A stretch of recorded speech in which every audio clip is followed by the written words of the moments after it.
When ISSF first started, everyone in the room recognized that tuna RFMOs, regional fisheries management bodies, need to do the work in managing tunas, but all of their constituents, everybody around the world that has an interest in tuna fisheries, should be urging their governments to implement measures that the scientists recommend. That was core, fundamental to our belief and our ways of working, and it very much impacted and still does impact the way we view all of our work and all of our initiatives. But it's now been 14 years, and one of the things that had been lacking in our strategic plan was really a more complete articulation of that theory of change. So while our theory of change hasn't really changed over time, we are now for the first time setting out what that means. And what really does that mean?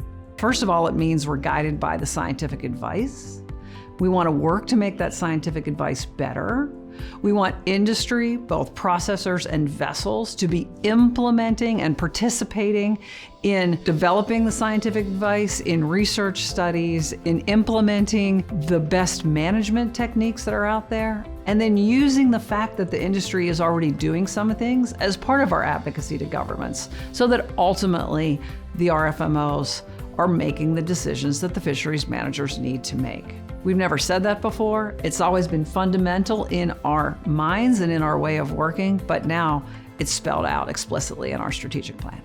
I would say one of the most robust examples of our theory of change as it's been put into practice in the past is the work we've been doing since we first started on FADS, or fish aggregating device management. One of the very first scientific workshops we had back in 2009 was bringing skippers from around the world and scientists together for the very first time to talk about fishing techniques using FADS, or fish aggregating devices. We had tuna scientists, we had shark scientists, we had gear technologists, and we had skippers with experience in every ocean there. And that's really when we kicked off this work. From that initial workshop, we started pairing vessels and scientists. We sent scientists to sea on research cruises. We did work in controlled experiments. We worked on developing new FAD designs. We made sure that they still caught tunas. We looked at their impact on other bycatch. We worked with FAD buoy manufacturers, and still are, to make the FAD buoys more effective.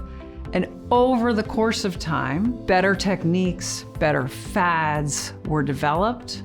The work with the fishers, both at sea and then in workshops with them, helped teach them and get them used to these new techniques and new construction. And now, all 4 tuna RFMOs have greatly enhanced their requirements for both FAD construction, FAD reporting, FAD data, and FAD management and monitoring.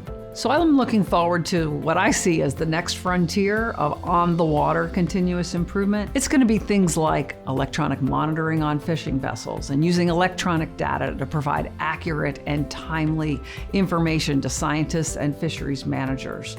It's going to be using that information to enhance the percentage of vessels, hopefully up to 100% someday, that are being actively monitored for their activities at sea. I think another opportunity for continuous improvement that goes hand in hand with the notion of electronic monitoring is just simply transparency across the board. How many companies or vessels are being audited in either their activities on the water or the tuna that they're sourcing or supplying, and the actual practices and sustainability that come along with that.